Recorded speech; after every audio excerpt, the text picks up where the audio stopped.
Hello viewers, you join us with Hero MotoCorp's most sporty offering yet. This is the Xtreme 250R. We've been riding it today and we've covered more than 100 kilometers on this naked motorcycle, and here is everything that you need to know about. For me, the highlight of the Xtreme 250R has to be its engine. It's a gem of a unit and Hero have left no stone unturned in its development. The engine makes a very exciting 30 horsepower and 25 Newton meters of torque, but what I like about it is the way that power is delivered. There is a healthy low end, extremely exciting mid-range, and the power goes up all the way to about 7,500 RPM before tapering off close to the red line. But it handles and behaves like a true sport bike needs to do.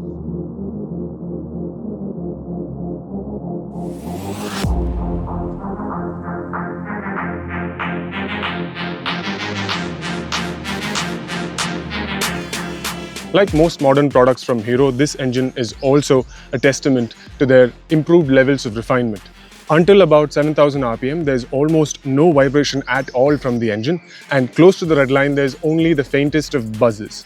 So sitting at 100 kilometers plus takes just about 6 to 6,500 RPM, and that's a comfortable spot to be sitting on this motorcycle for riding long distances for long hours without any fatigue at all. The Xtreme 250R has one of the longest seats I've ever used in this segment, and that has its advantages and disadvantages. The advantage is that the rider can choose how much to move behind or towards the front end of the motorcycle, and the disadvantage is that some riders like being held in place without the option to move around so much. But for what it's worth, the riding position is fairly upright, relaxed, yet puts you in a position where you can command leverage of this wide handlebar and flick this motorcycle into turns and through gaps in traffic, making it very easy to ride without a lot of effort.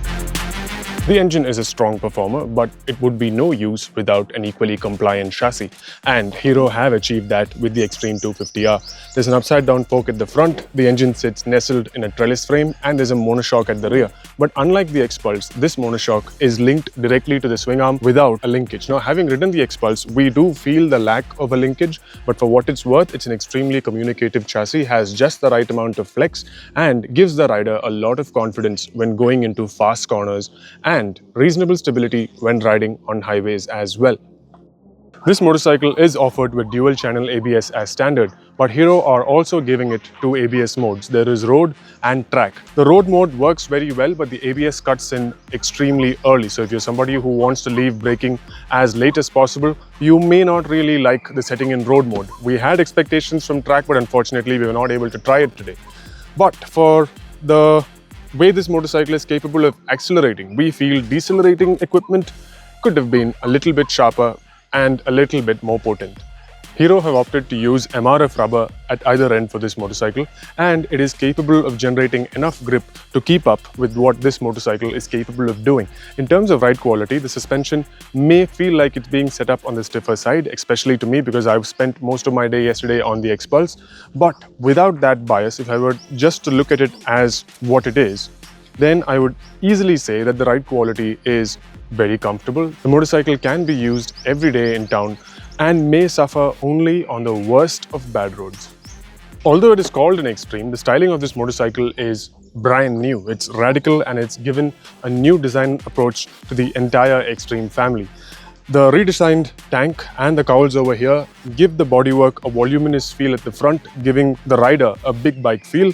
And earlier, when we saw this motorcycle for the first time, we thought this seat tank junction would complicate things a little bit for the rider, but having spent some time on the motorcycle, we can guarantee that that is not the case. The tail end is almost stubby in comparison to that large portion of the motorcycle, but tastefully finished.